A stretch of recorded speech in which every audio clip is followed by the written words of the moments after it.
Hello, hello, and welcome to another episode of Walk of the Dog Cinema. Here we are in the heart of summer. It's a nice day here in California, and me and the Roca are going for our walk and trying to just keep the blood flowing on a nice Saturday here. And it's actually been wonderful weather in the Golden State here, and it's been busy, just doing our thing. And as you can see, the Roca here is more than excited, and she's been such a wonderful girl all the time. And she always looks forward to her walks, as I look forward to discussing movies on our walks. I do kind of look forward to getting my thoughts put down, and slowly building a little community if possible. So today I'm gonna get into an old 1950s Disney movie, Disney's first live action Treasure Island, and that's the one we're going to discuss today. So sit back and enjoy. So here we are. Just took a gander. Wanted to watch some old live action Walt Disney films, along with the move into some sci-fi and horror. I've been kind of mixing it up as I work my way into Halloween mode a little bit, but not always just sitting there to watch horror movies. But as you can see, I did Sinners and The Gate, and I thought I'd mix it up a little bit and start doing some live action Disney movies, and kind of watch some, kind of doing it in order here. So 1950s Treasure Island. This is one I saw as a little boy. It's always stayed with me. I absolutely just love this film. It's Disney's first foray into live action in terms of using no animation. He did do Song of the South and So Dear to My Heart, which are also excellent films. But this one, done right after World War II. He had money frozen in Britain that he couldn't pull out of. So you get a string of movies, 3 of them, as a matter of fact, that he did in Britain, using the money that was frozen from what he made during World War II that he couldn't pull out. So, and the money used to make, I think he did a really good job with the beginning of said live action stuff. There's definitely a Disney-esque to all of the movies, which is really interesting that you get these kind of different feels from the different studios. And right out of the gate, it feels very Disney. Song of the South and So Dear to My Heart feel like how they're filmed. Those were filmed at a different studio, which is kind of crazy when you think about it. Treasure Island, Robin Hood and His Merry Men, which is the movie that he made after Treasure Island, and Sword in the Rose, were all done in Britain with different producers and stuff. But there's a clear aspect to the colors, very colorful.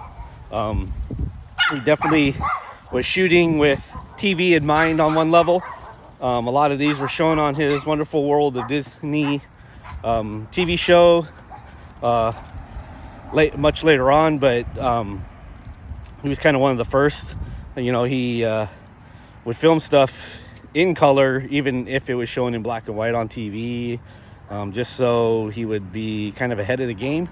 And that's the thing with Disney, just kind of way ahead of his time for lots of things. I mean, I've always admired Walt Disney just for his innovativeness, his guts. He was always kind of on the verge of bankruptcy and just going for it, and driving his brother Roy nuts just with the money aspects of it, because he was a spender and he didn't care. He was going to get there somehow. And if you've never been to the Walt Disney Museum up in San Francisco, it is an amazing thing to go see and spend hours just marveling at everything that man did in his life. And it's quite an amazing museum. But again, back to the movie. Fantastic movie. I would say it is the movie that's set up for me all pirate movies. It definitely has the pirate villain, Long John Silver. The performance that is given in this movie is kind of what gives us our ideas of pirates, of the "Aye, matey." And you watch this, and every influence of this movie is in the ride Pirates of the Caribbean, bar none, hands down. You watch this, and there's absolutely visuals in this movie that were transposed into the ride, between skeletons, just the way Long John Silver talks. There's a character on Pirates of the Caribbean ride that literally is Long John Silver, the one that's playing with the pigs as you hear him talking, and kind of there. And if you really look at the two, they're modeled exactly after Long John Silver. So classic pirate. He was nominated for an Academy Award, rightfully so. He is the whole movie. Bobby Driscoll does a great job. By this time, Bobby Driscoll was at the height of his childhood fame, and a great little child actor. He would be recording Peter Pan's voice for Disney right around this time. He had just come off of an Academy Award nomination himself for the movie, I think it's The Window. And if you've never seen that film, The War, I suggest you look for it.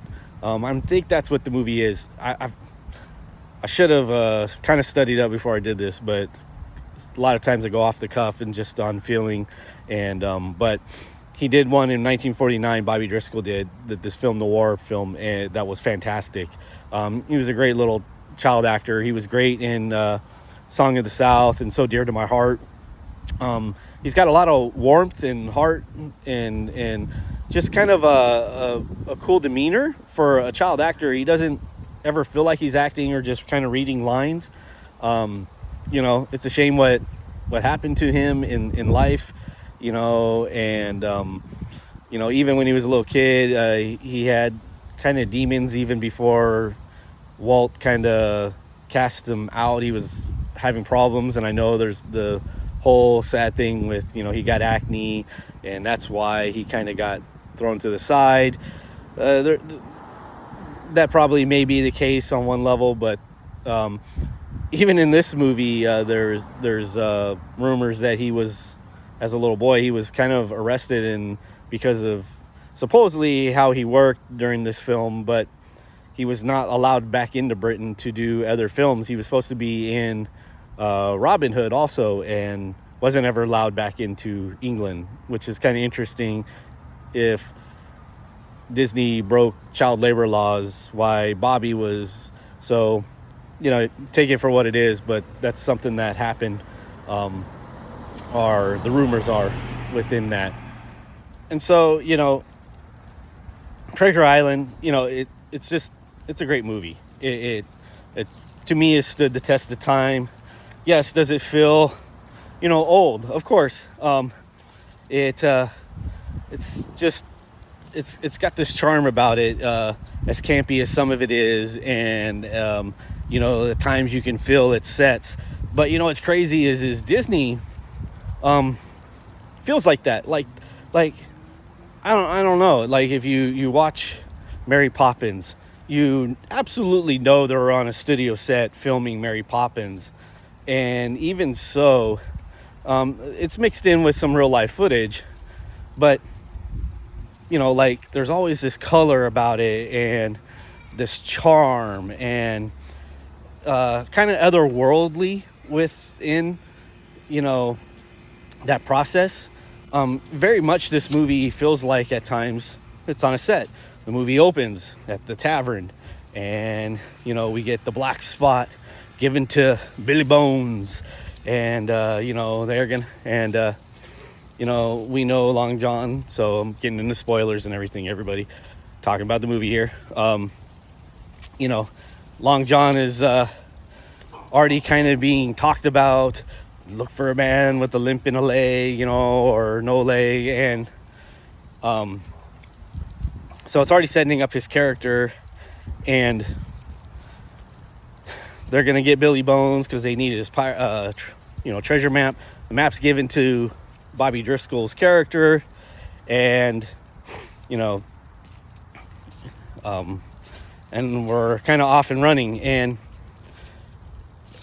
the adventure gets to a point where they're gonna get on a couple people that Bobby knows, character Jim knows. They get a boat, get a captain, and the captain's trying to be secretive, but the squire guy, he's got other plans, so he hires Long John Silver, who gets his own pirate crew. We get the mutiny where the pirates storm to get the guns, and there's double crosses, and we get to the island finally, and you got the good guys trying to outsmart the bad guys, which are the pirates, and then you got Bobby's Jim outsmarting everybody else, and then at the heart of it, you got Long John Silver's relationship with Jim, and it's kind of a father figure kind of thing that ultimately somewhat changes Long John Silver from this kind of notorious murderer that the movie, yes, doesn't play too much into that, but at the same time, the actor for Long John Silver, he has that in him. So if you've never seen the movie, really watch for the subtleties of that. Again, talking about the acting without being said, it's there. The menace is there. This movie, I think as a kid, I can remember the first time I ever saw this movie, it stuck with me like that, and I've seen it several times since then. It's just one of those films that every 3 years I watch. It never bores me. It's just not boring. A lot like the book. It was one of those books that I read as an adult, not as a kid, but I wish I had kind of read it as a kid. It's Robert Louis Stevenson is an amazing writer, and this movie really captures the feel of the book. I had seen the movie way before I ever read the book, but reading the book, you got the visuals of the movie in it for me, and it really bounces in there wonderfully. And the Long John Silver of this movie for me goes into the book. If you haven't had that experience, let me know, but it's definitely there for me. But the material is absolutely done spot on. Disney, yes, there's changes like all adaptations are, but he had a love of these novels and stuff too, and he did some just great movies. He put lots of really good people in place to do just fantastic films, and this is to me a classic. It's just up there, and as if you've again never seen it, you have seen it, really watch for the subtleties of the Long John Silver characters. It goes beyond just the mere I am AT and all that stuff. There's just great looks and glances, and you really see kind of the machination in the character's head on his plotting and planning, and how people react to him, and what makes him such a great pirate. And he's a really smart character. He's not just this ruthless. His ruthlessness kind of comes from those plots. mean, he's one-legged and everyone's scared of him because he can flip things on you. There's a great little part where they his pirate team kind of goes against him because he hasn't delivered the gold, and they give him a black spot on a Bible page. And it really is just wonderful acting right there, where you really get to see Long John's menace, where he flips that whole sequence on them. And it's kind of ironic because, it is a Bible thing. Long John is getting at them over using the Bible and really belaboring their luck about using that, and cursing them basically like they're cursed. And he really gets and flips the crew back to his favor. And then he uses Jim on another level, where Jim at this point saves his life. And there's these little great double back and forth, and how Jim feels about Long John Silver and vice versa. And you really can see how Long John eventually grows to care about the boy. And it's a great relationship, like it was in the book.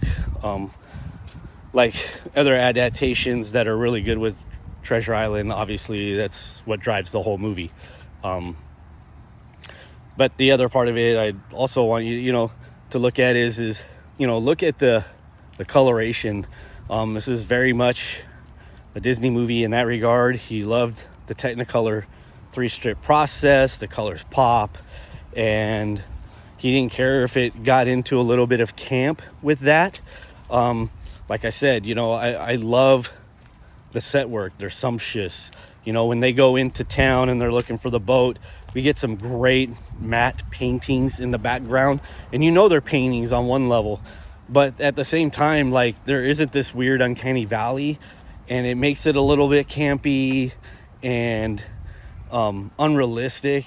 But I think for me, some of it also like transports you a little bit into the fantasy of it all, the fantasy realm of it all, that you're watching a movie. And it felt like Disney was okay with that. There's a lot of that in Disney movies throughout time, that you're watching a movie. It never feels like, and maybe that's just it, a lot of times studios would make movies that were going to be Academy Award winning, where Disney really kind of just wanted to entertain.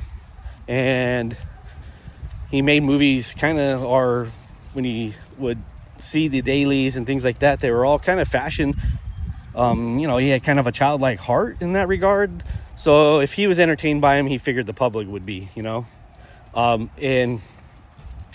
really watch it for, the matte paintings that come up. You get the clipper ships in the background, and they're just gorgeous paintings. That, yes, we kind of catch them, but I remember as a kid not even thinking about it. It just seemed all so glorious. As an adult, yes, we catch them, but at the same time, I still find them glorious. Without all of those kind of tricks, we don't get some of the great matte paintings in Indiana Jones or Star Wars. And just to think how movies used all that, and they use CGI today, and some of it it will trick your eyes, but there's kind of a richness of detail with all of that. The costuming, you can kind of feel the threads peeling on this stuff when they're on the desert island kind of thing, getting in the muck. But the flip side of it is there's a great battle with the fort, and the pirates attack Jim and his team basically, and it's rousing and fun, and it's brutal. There isn't a lot of blood and everything, but it's brutal. People are getting hacked and shot, and and then there's another scene in the movie that is a standout. It's very much in the horror realm for me. It's very suspenseful. Kind of goes with the theme of kids in danger. Disney wasn't afraid to kind of do this, knowing that kids get enticed with some of it, and it's rated G on very many levels, but it's scary. Jim goes to the boat to get the boat, he's gonna ground it so the pirates can't get away, and no longer has access to the boat. And he's gonna lift the anchor and kind of steer the boat into shore. And if he can pull it off, maybe get the captain can get what's left of the crew onto the boat, and they can get out of there and leave all the pirates and there's 2 pirates left on the boat to protect it. And you get this great sequence of Jim sneaking around to get the boat, and the 2 pirates are arguing over rum, and one pirate kills the other pirate, and it's kind of harrowing. Jim's witnessing this, and then that pirate spots Jim finally, and he's basically gonna knife Jim to death. He's gonna slash his throat, and Jim, climbs up the heights of the mast into the crow's nest and shoots the guy, which is a great dummy stunt, so to speak. But you get to see the fall, and there's a great kind of like look ma no hands camera shots that really gives us the sense of dread and the height of everything. I really love that sequence. It's got a lot of suspense. It's kind of like one of those wow, there's a lot of this in Disney films. Growing up, didn't recognize it all the time, but just always admired like how these films were shot back in the day, and they just kind of collectively stand with you, because he wasn't afraid to push children into watching and feeling these emotions, which I think is absolutely great. It wasn't overboard, but it is thrilling. And kids know they have scary moments in their lives where they're playing hide and seek, or it's dark and you have to kind of sneak to the bathroom to go to the bathroom, and you don't want to wake anybody. It's kind of plays on a little bit of those fears here. And as an adult, I think we see that, and you can feel as a child in those moments what it was like. It kind of brings you back to those moments in life, and reminds you that you were once a child in one sense, but very, very much human in that regard, that we had all these emotions when we were younger. And it's a really great sequence in the film. And the movie's an hour and a half, gets going, moves, and finishes off, and it's just, to me, wonderful. So in short, it's pretty much what I got to say about Treasure Island.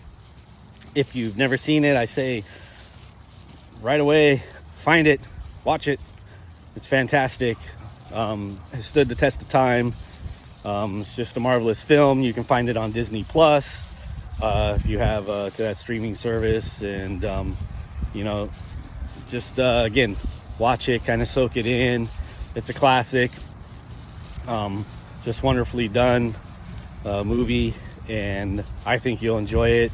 If you've gotten this far with me and watched some of the other films like All About Eve and